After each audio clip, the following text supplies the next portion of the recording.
Hey everybody, welcome back to another chiropractic radiology case study here.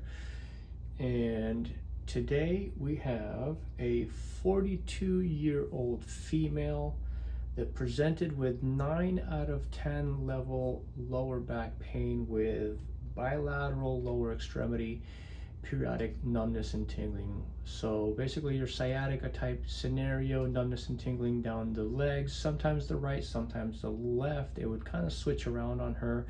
Upon initial presentation, it was worse on the right side.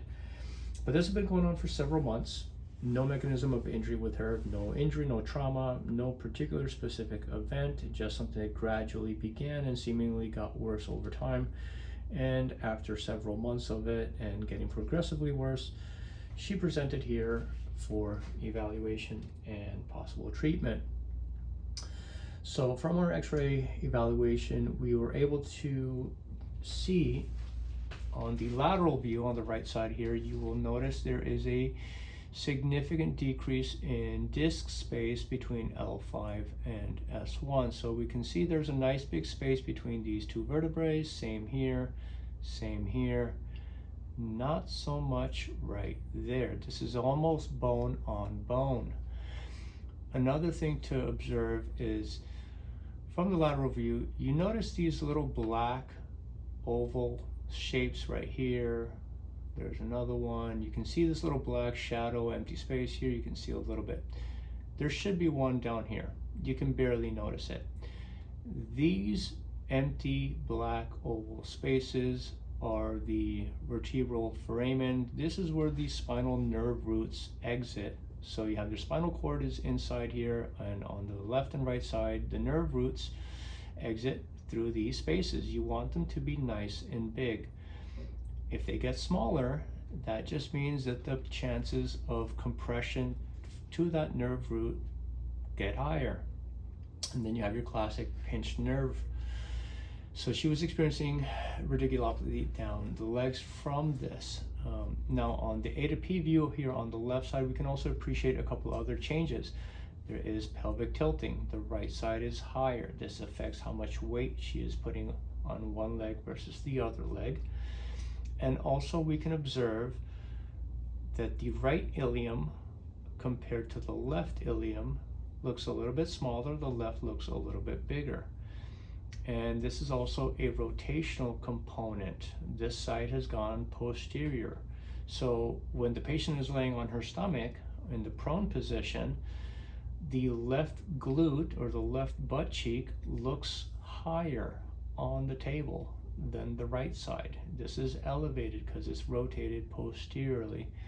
We can kind of also appreciate the sacrum measurements from the midline to each side. The measurements of that sacrum are bigger on the left, indicating that that side has gone posterior. So because of her symptoms, we did end up obtaining an MRI. We referred out for an MRI evaluation of the lower back, and it did come back with positive findings of an L4, L5, which is right here on the lateral view, and an L5, S1 disc herniation. So she had 2 disc herniations. Obviously the L5, S1 would be a little bit more significant, and they were both causing some impingement on the nerve roots here. That was causing her radiculopathy or sciatica. So we began an adjustment and decompression protocol for the lumbar spine that she did for a period of a couple months. And in that time frame, she went down from being a 9 out of 10 level of symptomatology that was frequent to constant, to now she rated her last session at about an occasional 5 out of 10. So most of the time she is pain-free. Every once in a while, if she does a particular movement or activity, she may get a little pain in her lower back that she rates as a 5 out of 10. No more radiculopathy, has not reported any numbness or tingling down the legs. Her pain now is localized to the lower back area, but at least it's not traveling anymore. So we're happy with this result. She is now pretty much free to go about her activities of daily living. There's really little to no limitation to what she is doing, whereas before she had quite a few.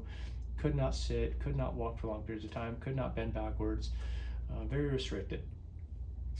But now she is back to doing pretty much all her everyday activities. Again, every once in a while she will still experience a 5 out of 10 level of discomfort in the lower back, but no more numbness or tingling down the legs. So we're happy to see that. The posterior aspect of this left ilium has also improved quite a bit. Now when she lays down on the table, we do not see that left side being so elevated. We've been adjusting that left side considerably, along with the decompression that's meant to just open up this joint space and take pressure off that disc. Now, unfortunately, there is no permanent cure or fix for this damaged disc. We're just trying to prevent her from having to get surgery, and so far she is happy with the results.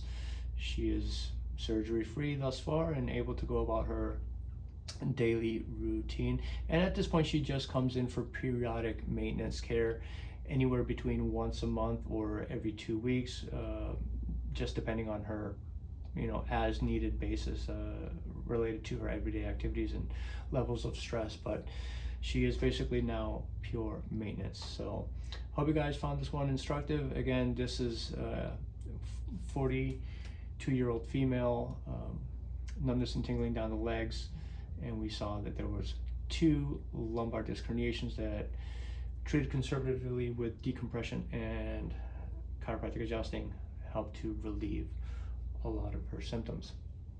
Till next time.